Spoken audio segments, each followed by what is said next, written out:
Ang video na ito ay para i-address ang ilan sa mga concerns sa sunshade. Halos isang buwan pa lang po sa market ang sunshade. At nilaunch ito noong Feb 20. At ang forecast ko po na stock sa buong March ay 30,000 pieces lang. Nung nag-launch po ako ng Feb 20 at ang pangalawa ko ng live ay Feb 23, na sold out po ang 30,000 pieces. Since grabe ang demand ng sunshade, nagtanong ako sa aking manuf kung kaya niya akong supplyan ng panibagong 30,000 pieces. At ang sagot ng aking manuf ay kaya niya akong supplyan at ang tanging problema niya lang ay yung panibagong 30,000 packaging. Since ang original packaging namin ay darating ng April. Simula March 5 to March 13, everyday po ang delivery ng aming manuf. So kung ano po yung i-deliver ng umaga, yun po ang ibinibenta ko o nire-restock ko kada 6 p.m. Nung March 14, dyan po ako unang nakakita ng isang honest feedback na hindi na siya nabiblend and namumuumu siya. Simula nung nag-restock kami, ang mga nakukuha kong feedback ay maganda. Naging in denial ako at hindi ko tanggap yung ganong klaseng honest feedback. At dahil dyan, pinost ko sa Blue App ang kanyang review at ang caption ko ay ganito rin ba ang inyong na-experience? At karamihan ng sagot ay hindi. So yung pagiging in denial ko, mas lalong tumindi dahil yung mga comments sa Blue App ay hindi daw nila ito na-experience. Yun yung mga una kong nabentahan. Yun yung mga unang bumili simula launching. At nung gabi na yun, nag-message ako sa kanya, nag-reach out ako sa kanya, at sinabi ko nga na nag-post ako sa Blue App para malaman ko kung same ng experience. At tinanong ko kung kailan siya bumili. At bumili siya nung March 12. Ang sumunod po na honest feedback na nag-trending ay March 16. And nag-reach out din po ako sa kanya at tinanong ko kung kailan siya nag-order. Ito po ay March 13. Ang feedback po niya ay ganun din. Hindi blendable at namumuumuo, hindi lumalapat sa face. And yung mga time na yan, still in denial po talaga ako. Nung March 20, meron po akong pinost sa Blue App. And still in denial ako dahil ang honest feedback po niya ay ito ay hindi ko makapit sa mukha. At still, mahirap siya i-blend. Nung March 21, nagkaroon po ako ng pangalawang posting sa Blue App ng isang honest feedback. And still, ganun din po yung kanyang feedback. And in denial pa rin po ako, kaya ako siya na-post. Kaya humihingi po ako ng pasensya. At kinahapunan, nag-reach out po ako sa kanya para humingi ng sorry. Dahil na-realize ko yung pagkakamali kong ginawa at yung pagka-post ko sa kanya. And nung time na to, dun ko medyo nare-realize din, pakinggan ko yung mga negative feedback.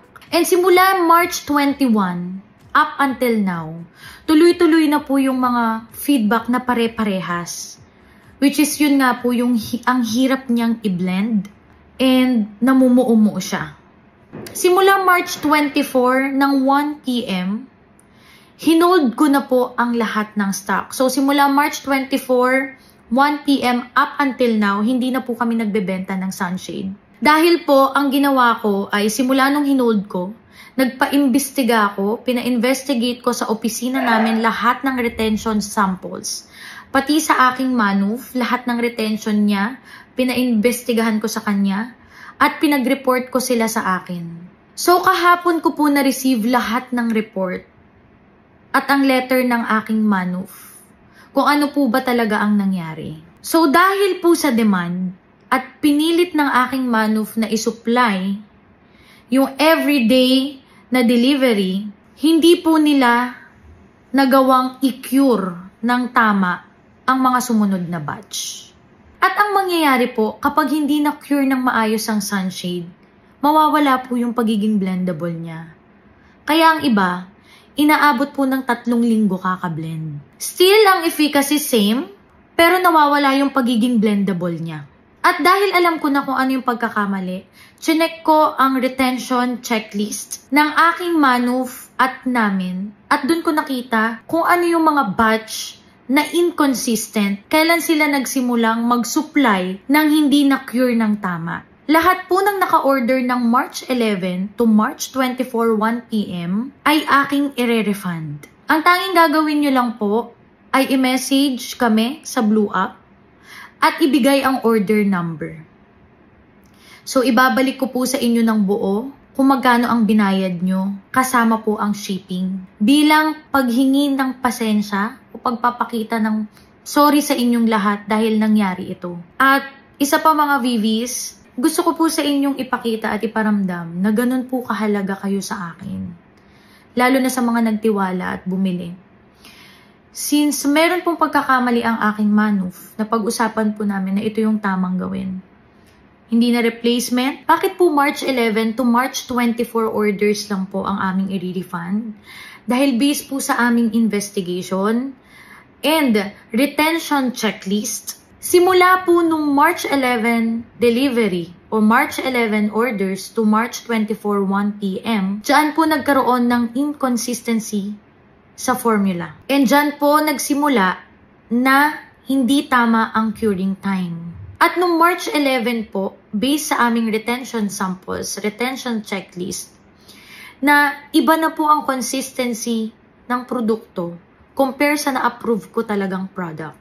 Muli, humihingi ako ng pasensya sa mga nangyari at sa mga nag-honest feedback, sobrang humihingi ako sa inyo ng paumanhin dahil late ko na-realize na gusto nyo lang naman ako tulungan na ma-improve ang aking product. Babaunin ko tong lesson sa mga susunod na panahon. Pero sa ngayon, wala po muna akong ilalabas na sunshade. Lahat po ng nagustuhan nyo sa sunshade ay mananatili. At lahat ng hindi nyo nagustuhan ay aalisin. Pati po sa packaging. And sana po maging okay na po ang lahat. And sana maramdaman ninyo na talagang sobra-sobra kong nanlulumo sa nangyari. Kasi di ko talaga in-expect at hindi ko ginusto na magkaroon ng ganitong pangyayari, na mabigyan kayo ng produkto na hindi na-cure ng tama. Sa aking Manuf, ganun din, pasalamat na lang din ako na inamin ninyo yung inyong pagkakamali and willing kayong masolusyonan ito. Muli, maraming pong salamat at pasensya na po sa nangyari. And yun lang po. If you're not subscribed to Team Payaman, why not? Coconut Paknot. Subscribe now and ring the notification bell. Gago!